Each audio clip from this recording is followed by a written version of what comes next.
భక్తి ఎంతో చూస్తున్నావుగా. ఆకలితో చెయ్యే చాచి వస్తే తన చేతుల్లోని ఆహారం పంచే చేయి చూస్తున్నావుగా.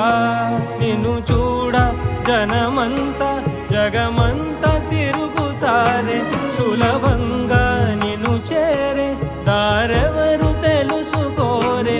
అలంకారం అసలు లేని, అహంకారం అన్నది లేని, ఏ కళ్ళ కపటం కానరాని మనసుల్లో నువ్వే కలిసా నిన్నే